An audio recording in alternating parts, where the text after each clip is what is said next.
sunstorm. Nabutan kami ng sunstorm. Dahil basa yung mga buhok namin, magsisimba nga kami. Grabe yung sunstorm na yun, tapos talagang bali-bali yung mga sanga ng puno. Grabe talaga, maano talaga yung sunstorm na yun, as in. Alam mo yung kami ng kapatid ko, nagtatakbo kami. Pagbaba namin ng taxi, takbo na kami papunta sa simbahan. Alam mo yung mga buhok namin nabasa? Sabi ko sa'yo, sisi ko puno yun ng buhangin. Pag ganyan namin sa buhok namin, at tigas na kami mga buhok, tapos yung mga mata namin, puro ano. Grabe yun yung pinaka-matinding sunstorm na naranasan ko nung nasa Dubai kami magkapatid. Grabe talaga. Ang tindi. Tapos, nung nasa Qatar naman ako, nag-sunstorm siya ng madaling araw. Tapos parang nasabayan ng foggy ba kasi mag-winter, ano yun eh. Basta mga December, January, ganyan, di ba malamig?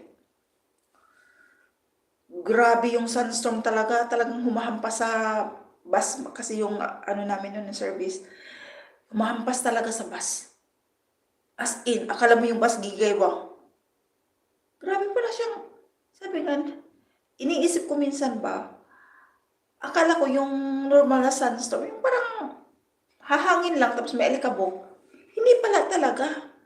Bagyo pala talaga siya ng buhangin. As in talaga yung buhangin na, doon ko na-realize yung nanonood na ako ng mga movies na may mga sunstorm. Grabe pala talaga siya. Inisip ko kasi parang hangin lang na may kasamang dust. Sabi ko, yung tindi pala ng sunstorm. Kung sa atin pa may bagyo tayo. Tapos dito naman sa Croatia or sa Europe naman na nag-snow. Yung hailstorm naman, may hailstorm, may sunstorm, lahat na lang ng storm. Yung yellow talaga, sisi, yung gaming. Yung ice, sisi live, ano ang tawag sa ganon?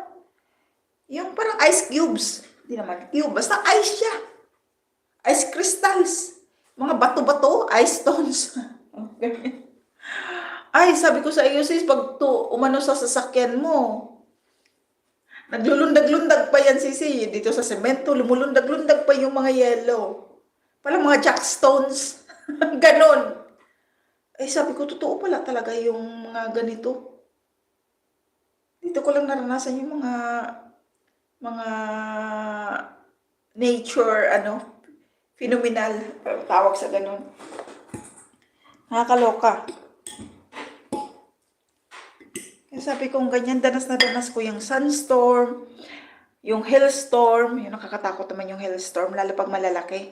Kasi nakakabasag siya ng windshield. Oo, one time ko lang naranasan na buti nga yung sasakyan namin, medyo nakatago siya sa may hindi talaga masyadong exposed or direct yung mga Pero sa part that time, 2022 yun eh, sa Slovenia area, malalaki yung mga ice na bumabagsak. So, maraming mga sasakyan ang nabasag. Yung windshield nila, yung hindi lang windshield, basta yung mga salamin ng sasakyan. Kasi pag tinamaan, pag malalaki na kasi talaga, nakakabasag siya. Isipin mo yung galing sa taas, babagsak. Ay sabi ko, pag tinamaan ka ng hailstorm, bukol-bukol ka talaga. Totoo basag nga yung salamin, yung ulo mo pa kaya. Parang binato ng, bato talaga.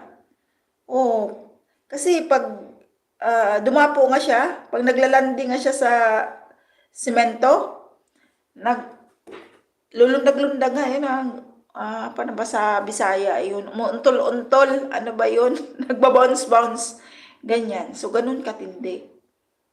So, sabi kong ganyan. Kaya lagi kami nakamonitor na ngayon sa aming isang weather. Kasi mamaya may hailstorm, may ganyan. Abay, wag na tayong umalis. Mamaya, malalaki yung ice. Masakit yun.